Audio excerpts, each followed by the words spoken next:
तो दोस्तों आपने ये वीडियो देखा, ये जो महिला आपको दिखाई दे रही हैं ये रिपोर्टर निभा हैं। रिपोर्टर निभा काफ़ी चर्चित यूट्यूबर हैं। आप इन्हें पत्रकार कहिए, आप इन्हें यूट्यूबर कहिए, ये आपकी मर्जी है, लेकिन ये काम पत्रकारिता वाला कर रही हैं। जिस दौर में पत्रकार सोए हुए हैं, मीडिया गोदी मीडिया बन गई है, मीडिया किसी के गोद में बैठी हुई है, उस वक्त में कुछ लोग हैं जो सड़क पर उतर करके हाथों में माइक ले करके और सीधे निकलते हैं और जा करके सवाल पूछते हैं सत्ताधारियों से, सवाल पूछते हैं हाकिमों से, सवाल पूछते हैं कि क्यों कोई मसला है। और यही वजह है कि रिपोर्टर निभा जो है वो बिहार में निकलती हैं पटना में जा करके वो सड़कों पर छात्रों के आंदोलन के बीच आवाज़ उठाती हैं वहाँ के छात्रों की। लेकिन उन्हें इस बात का कहाँ अंदाज़ा होता है कि उनके साथ मतलब ये जो निभा जी हैं, निभा के साथ उनके पति भी साथ में उस वक्त थे।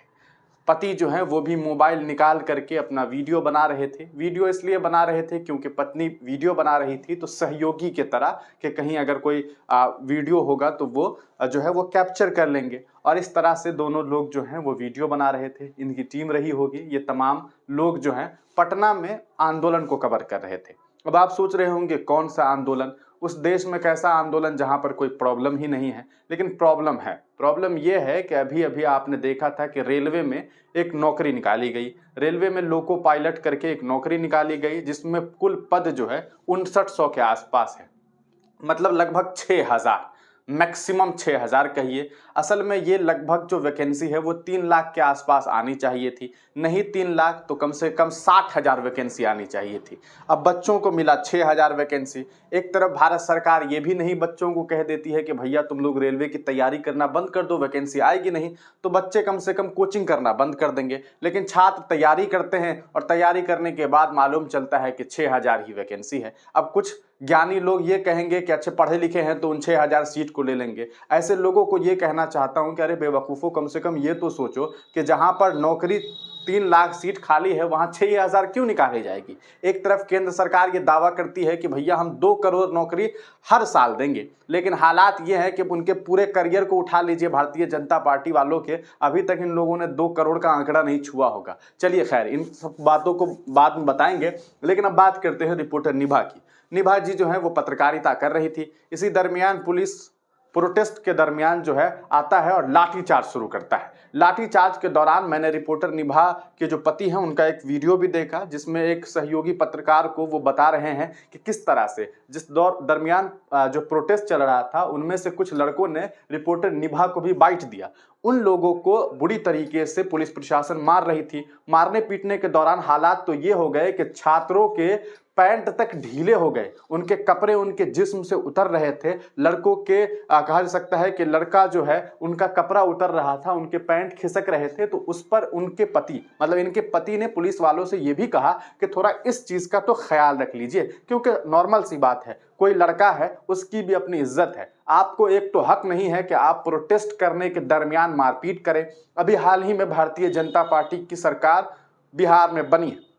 रिपोर्टर निभा भी रोते बिलखते हुए ये कह रही है कि यहाँ बीजेपी की सरकार है। असल में 2-3 दिनों पहले यहाँ पर गठबंधन की सरकार थी। उस वक्त तक बिहार में नौकरी की बात हो रही थी, लेकिन अब जो है वो नौकरी के लिए बात हो रही है। नौकरी के लिए बात हो रही है। लोग जो है कहा जा सकता है गुस्से में है। बिकना पहाड़ी के इलाके में पटना में जबरदस्त आंदोलन चल रहा था। इसी दरमियान ये लोग रिपोर्टिंग कर रही थी। अब पुलिस प्रशासन को आया गुस्सा, प्रशासन ने पिटाई करना शुरू कर दिया। इस दरमियान ये देखा गया कि रिपोर्टर निभा के जो पति हैं उनको भी बेचारे को उठा करके पुलिस वाले ले जा रहे हैं। निभा चिल्ला रही है, चीख रही है कि वो मेरे पति हैं, मेरे पति हैं, उन्हें तो छोड़ दीजिए। लेकिन पुलिस है कि रुकने का नाम नहीं ले रही थी। जिस तरह से उन्हें ले करके गई उसका वीडियो हमने आपको दिखाया है। अब आप खुद अंदाजा लगा लीजिए कि जिस सूबे में रिपोर्टर खुद महफूज नहीं है, उनकी पत्नी उनके पति महफूज नहीं है, उस जगह पे आम लोगों का क्या हाल होगा। असल बात यह है कि आप तमाम लोगों को चाहिए कि अपने घर में रहिए, किसी तरह का आंदोलन मत कीजिए। सरकार अगर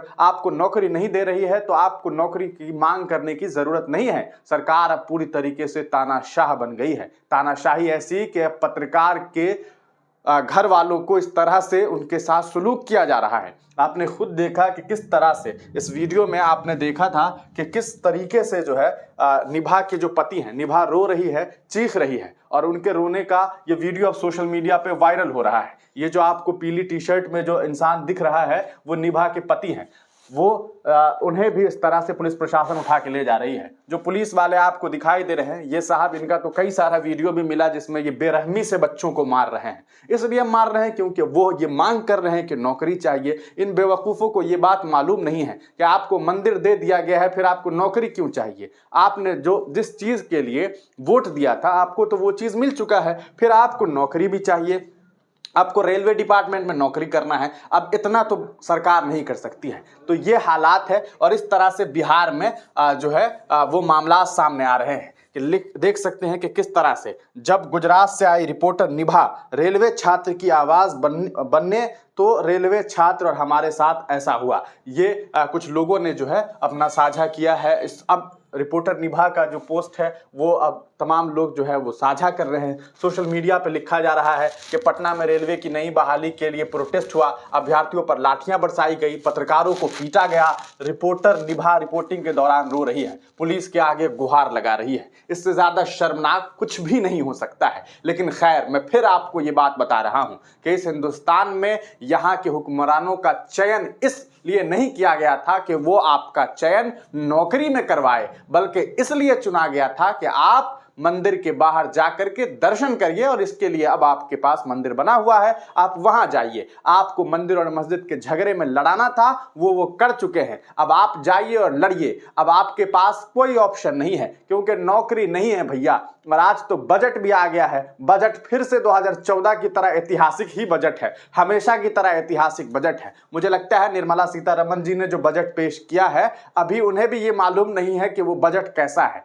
रात में अब वो घर पे जाएंगी, उसके बाद वो टीवी खोलेंगी। रात के 9 बजे ब्लैक एंड व्हाइट में संदीप चौधरी जो है अपना एपिसोड लेकर के आएंगे और संदीप चौधरी बताएंगे कि देखिए देश का ये ऐतिहासिक बजट कैसा है। और उसके बाद निर्मला सीतारमण जी फाइनेंस मिनिस्टर जो हैं वो भी देखेंगे और कल मीडिया में हो सकता है वो भी बाइट दे कि किस तरह से ये एक ऐतिहासिक बजट है। खैर, बजट को छोड़ दीजिए, बात करिए मीडिया वालों की। मीडिया वाले भी महफूज नहीं हैं। अब आप तमाम लोगों का इस पर क्या कुछ ख्याल है, अपनी राय कमेंट सेक्शन में जरूर दीजिएगा। मैं इन चीजों को देख करके अचंभित नहीं हूं, इसीलिए कहता हूं कि आंदोलन करने से थोड़ा बचिए, क्योंकि अगर आप आंदोलन करेंगे तो आपके ऊपर लाठियां बरसेगी और ऐसे बरसाई जाएगी कि इस बात का ख्याल भी नहीं रखा जाएगा कि आपका पैंट कहां खिसक करके किस जगह पहुंच चुका है। क्योंकि आप जब इसका विरोध करेंगे तो पैंट के बाद आपके शरीर के अंगों पर चोट लगेगी और उसके बाद जो आपके हाल होंगे वो काफी भयावह और भयानक होने वाले हैं।